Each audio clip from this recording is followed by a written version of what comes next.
So that's a right. Right. Good morning, everybody. Welcome to English class.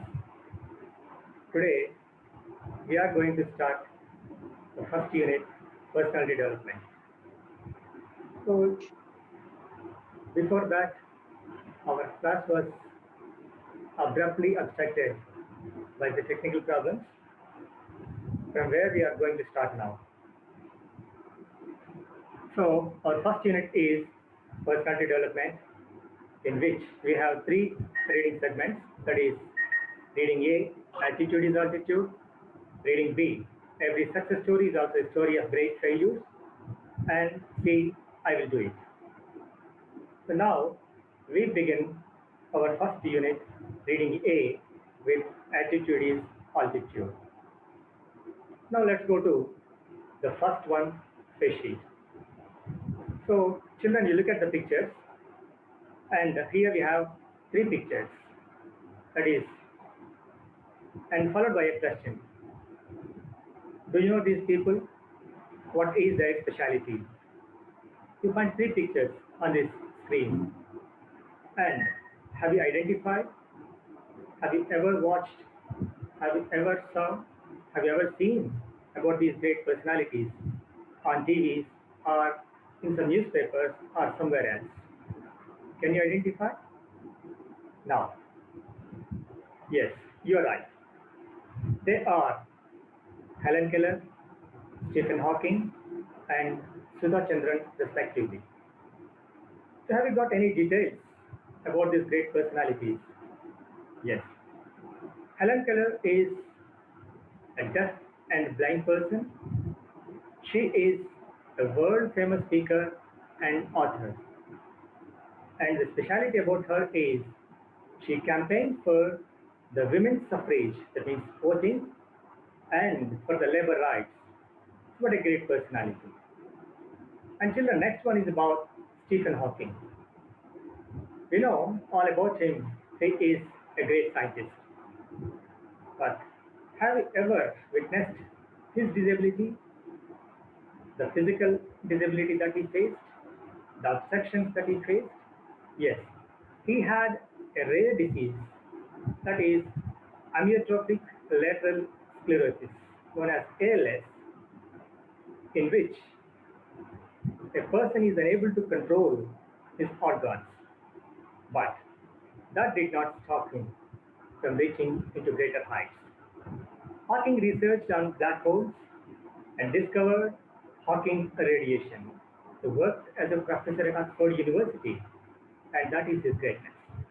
And now, children, look at the third picture. It's about Sudha Chandra. I think some of you might have known about her.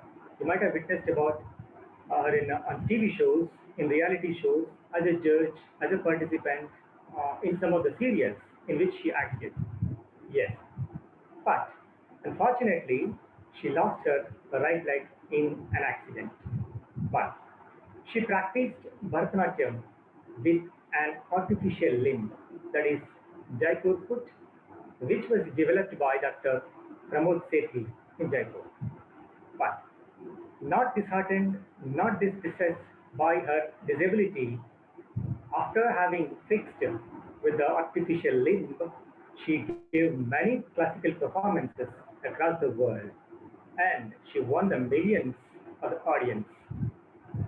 And now, what qualities do you think a person requires to become successful? So, children, everybody wants to become successful. Anyone, be it a girl or a boy, farmer or a peasant, rich or poor, everybody wants to become a successful person in their lives. Now, let's look at the top 10 qualities of highly successful people.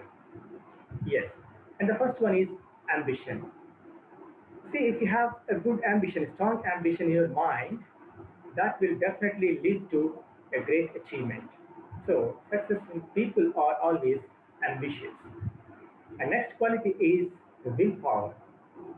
Yes, a strong willpower makes one to become great. So, these great personalities have the same willpower. And the third one is optimism. Yes, we should always be optimistic. As a student, you always have to be optimistic. That is the main and prime quality of a person who gets success in life. We should not be carried away by our failures. We have to look forward for our success. And next one is patience. The children, we have to be patient. Listen to all. Listen to the advice of our elders and weigh the situation, the pros and cons of the situation. That is one should have. And next one is humility.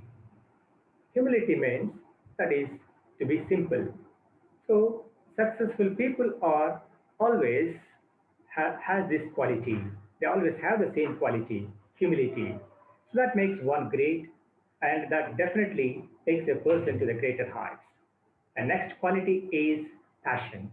Yes, successful people are always passionate. You should have passion towards your goal.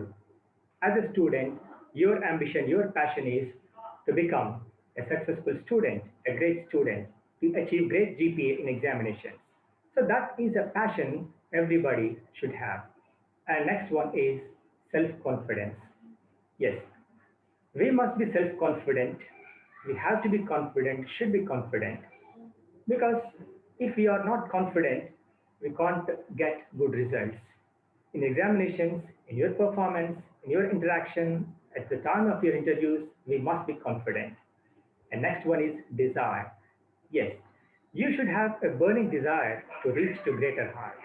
Because a burning desire alone takes a person to his goal. So, my dear students, we should have a burning desire. And next one is determination.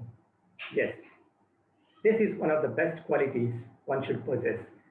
Determination, having fixed a goal, and you should be determined at any cost to reach that goal. So that's why everybody should be determined. And the last one is communication. Yes, to interact with others and to have a good communication is a must.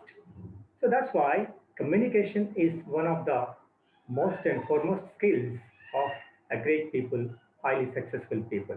So, my dear students, try to imbibe all these qualities in your life, be in your student life, or if you reach to a greater position, or wherever you are, try to imbibe all these qualities.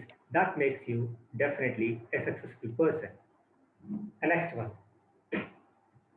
what is your opinion about the attitude of society towards individuals with special needs? Yes. So, dear children, we have the same personalities in our schools. You may have the same friends, classmates who are somewhat disabled physically, maybe mentally, or somewhat backwardness in their studies. And so, these are the qualities that we definitely find in our schools.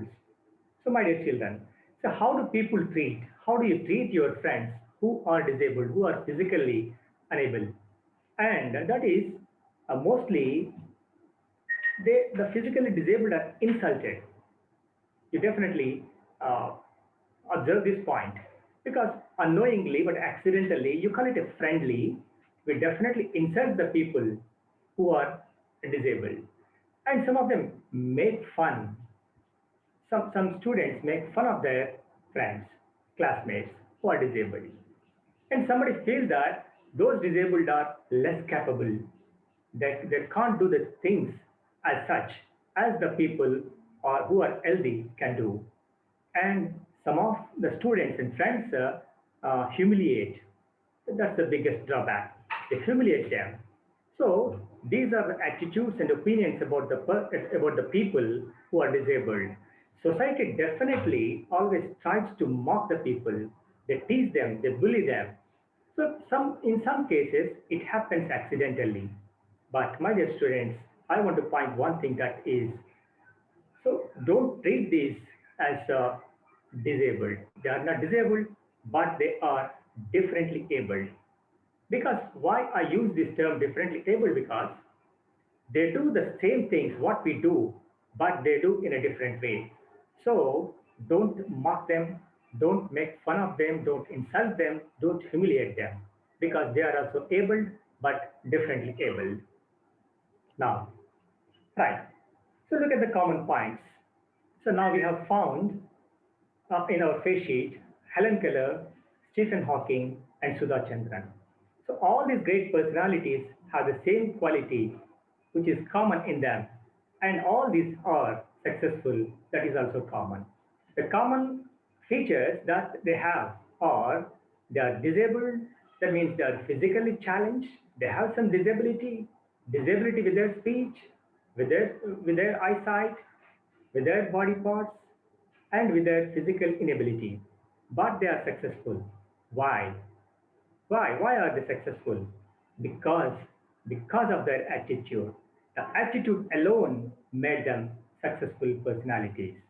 Now, students, look at this one. Disability is not a choice you make, my dear students. I want to mind one thing that nobody wants to born like a disabled person. Everybody wants to be fit. Everybody wants to be healthy. Everybody wants to be rich, noble, attractive, gorgeous, beautiful, and handsome. But it is not in our hands. But that's why I say that disability is not a choice you make, but it is a chance to excel in life. Right. So whatever the disability is, be it physical or mental, we have to be patient. We have to be uh, very successful. We have to be creative. So that makes one a great person. So don't get carried away by the fact that you are disabled. Don't feel that you are not capable. Don't feel that you are not creative. But take it as a chance, take it for a grant, and make the things happen towards you. That only takes you towards the goal. And children in 10th class, first one is personality development, A reading, that is, attitude is altitude. In this section, we are going to look at the first part of the reading segment. Here we have attitude is altitude. There is some difference between a personality and attitude. So, a minor difference, a thin layer, that is, what is a personality? Right? Right. Personality is a combination of qualities. See, it has some qualities are in combined, and that makes a complete man, that makes a character. So, my dear students, so in these qualities, that differs from a person to person. That is, some may be good qualities or bad qualities. It differs from one to the other.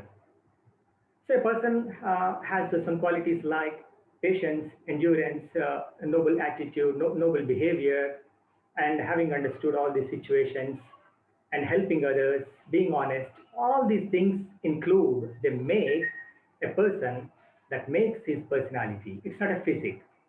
And let's look at next one, attitude. Right. Attitude is nothing but this is a settled way of thinking or a feeling about something. That means we have a prefixed mindset regarding something. So that is called attitude. Suppose you take some poor people. A person looks poor people as as a waste, and some people try to give them a helping hand. So that is the difference between the attitudes of the persons. So this also varies from one person to the other person. So personality is a combination of qualities, maybe good or bad. Attitude as a settled way of thinking that is firm, fixed, and unchanged. Right? The next one. So let's have a look at our reading A and first segment that I have taken. So here you find on your screen the reading part of the lesson, that is attitude is altitude, that we have discussed already. Attitude means a fixed set of mindset. So the set of mindset, your attitude alone takes you to the greater heights. Because of your attitude, you are treated that you are good or bad, you are noble or not. So what makes a person to build a good attitude? That's most important. Now you have a reading segment on the screen, and to your left, you have some pictures of the person about whom we are going to discuss. And, and please try to keep your mobiles in horizontal mode so that you can have a better view. Right, children? I think you might have already watched in some videos about this person on the screen. And we have the reading segment. So imagine having no arms to stretch in the morning to help you scratch that itch or to allow your wrap your arms around your loved ones. Imagine having no legs to kick peppers on the street or to walk or to run to bicycle or skateboard or to get you from point A to point B. This is that. And can you imagine your life? Can you imagine your life without having the limbs, your arms and your legs? If you're both at once, then imagine both at once. Means if you don't have your legs and arms at a time, so how do you feel? Whenever at times you might have wounded, I think sometimes because of your activities that you do at the time of walking or running or playing, you might have injured sometimes. At times you are unable to eat with your hand because of your injury. So then you definitely think of the injured. You definitely think of the handicapped, challenged, disabled. Now, how do they exist? How do they endure? How do they last long with all these qualities till the end of their life? That's most important thing. So then imagine both at once which what Nick Vucic. I remind you, the pronunciation is a Serbian pronunciation that is Nick Vucic, and native speakers call him Nick Vujicic. No problem with that because it is a proper noun. And this great person has faced the same thing, the disability, the inability throughout his life. And have you seen such persons in your life, be it in your friends or classmates, in your surroundings or in your locality? So this man was born without arms, but surprisingly, that doesn't that his inability or disability doesn't let the details stop him. That's his greatness. So, according to our lesson syllabus, when it was printed and published, he was 26 years old and mainly a torso. Torso means you can find the meaning, the trunk of human body that is without arms and legs. That is called torso. And being born as a torso, that is, we feel that that is his disability. He does many things, my dear students. Look at the pictures on your screen to your left. He plays football and he swims, he surfs, and he plays golf, he skates, and everything. Why? How is it possible? We have physically perfect. We are physically perfect. We have all the physical qualities to become strong. But can we do the same things what Nick does? How many of us play football? How many of you can swim? How many of you know even about the game golf? And so how many of you skate? So please think about that. Okay? But despite having no limbs, Nick surfs, swims, plays, skates, and does everything. Okay? So look at the term that is in yellow letters. That is, despite having no limbs. That means in spite of, or you can substitute with though, although, even though. That means, though he has no limbs, he plays many games. Even though he has no limbs, he plays many games. So use that sentence, that expression in your conversations or in your writings. And so Nick has many qualities that makes a person great, but how does, how did he become great? See, here we have a look at the next page of the reading segment. And surprisingly, you call it lucky or destiny, whatever it is. He has a small foot, my dear friends. He has a small foot on his left hip. And that foot helps him in balancing and enabling him to kick. So what do we do with our both the legs? We walk, we run, we kick, we jump. So but Nick is also a person, but he doesn't have legs. But just with the help of the small foot, he balances. That is the key part in his body. He balances himself. He types with his toes, which are at the left foot, small foot, and he writes with a pen. You can see in the picture, and he types on a computer keyboard also. See, very strange and very daring and very creative and innovative. That is nothing but, my dear friends, think out of the box. That is called lateral thinking. He was not disheartened. He was not disgusted. He was not distressed. He was not sad. But this is nothing but knocking the door for opportunities. My dear friends, opportunity doesn't come to you. We have to knock the door for your opportunities. That's the main point. That makes a person great to achieve anything in his life. He was not carried away by his disability, and he does everything. Now also he is doing. In the past also he did. He did what he could. So, so Nick calls it my chicken drumstick. Dear students, so do you know chicken drumstick? Yes, you can find it in the picture to your left.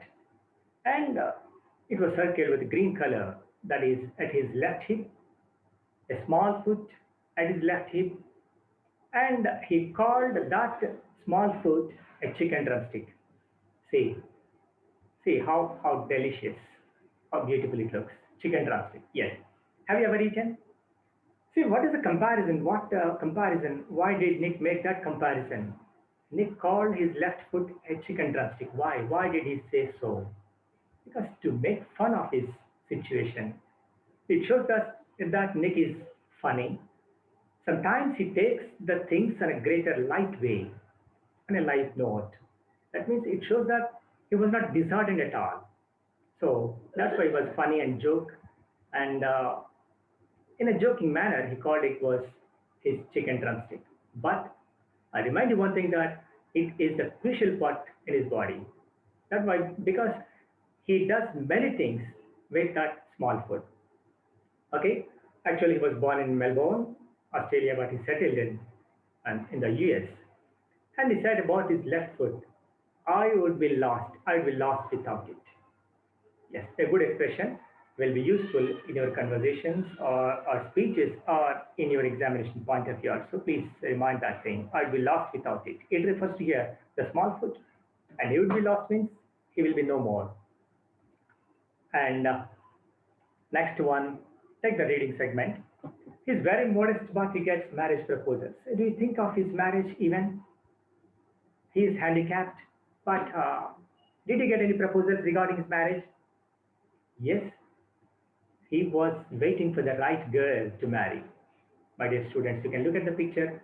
He married a beautiful lady and the two kids. What a lovely family. And he's a big fan of English Premier League, that is Football League. And not even the water sports. And Nick plays golf also. Very simple, very modest, humble, and with the help of a small stick, a heavy stick, that is called a club, and that was tucked under his chin, and he plays with the help of the stick. He plays golf also. That's his greatness. And children, how far you have understood? Let's comprehend. And first one is for you. He doesn't let the details stop him. What do you understand by this sentence? He doesn't let the details stop him. So think, write, and interact with your friends and ask your teachers. So Nick doesn't let the details stop him. What are the details? His handicappedness. Okay. So that means he didn't permit the handicappedness, his disability from doing many things. That's the meaning of it. And what is the main part in Nick's body and how can you say? Yes, well, as we discussed, the main part in his body is, yeah, you're right, the small foot. That is called chicken drumstick because it enables him to do many things. And next one, I call it my chicken drumstick. So from the examination point of view, what does it refer to? I call it my chicken drumstick. Yes, you are. It refers to the small foot, which is at his left hip. And why does he call it so? Because he was very funny. He takes things on a lighter note. And next, I'd be lost without it. What does the expression mean? Yes, the expression means that without the help of the small foot, he could do nothing. That's the meaning of it. Right, you're very good. And you might have come across these sentences in the reading segment, in the first part. The brave 26-year-old, who is mainly a torso, plays football, goals, swims, and surfs despite having no limbs. Yes. So here, dear students, I underlined in yellow color. It was it who is mainly a torso. Okay, right. Look at the sentence. So without that sentence, that part of the sentence, who is mainly a torso? Can you understand? Right. Now look at this one. Nick, who was born in Australia, now lives in Los Angeles. Do the same thing. Who was born in Australia? Remove that one and read the sentence. Nick now lives in Los Angeles. Do you understand? Yes, it is meaningful. Now get back to the next one, previous one. The brave 26 years old plays football, goals, swims, and surfs. Who is the brave? We can't understand without the help of the class that is in yellow color. Who is mainly a torso? So the underlined part, underlined class gives who the person is. So it defines the subject. That's why it is called a defining relative clause. Clause is nothing but a word group that has subject and predicate. Here, who was born in Australia? If you remove the clause, that is subordinate clause, you can understand the sentence. Nick now lives in Los Angeles. Yes, we can easily understand that. So this is called non-defining. The clause that defines is called a defining relative clause. That gives extra information is called a non-defining relative clause. We find such sentences in the text also. So please try to underline these kind of sentences. Now look at some of the sentences and identify whether they are defining or non-defining. The man who taught him surfing has been bitten by a shark, right? And you remove the clause, who taught him surfing. If you remove that clause, can you understand the sentence? The woman has been bitten by a shark? No. You don't know who the woman is. So with the help of the subordinate clause, we can understand who the woman. So that's why that is defining. And next one, Nick, who was teased and bullied, had an electric wheelchair. Now look at the one. Who was teased and bullied? Please remove it and read the sentence. Nick had an electric wheelchair. Can you understand? Yes.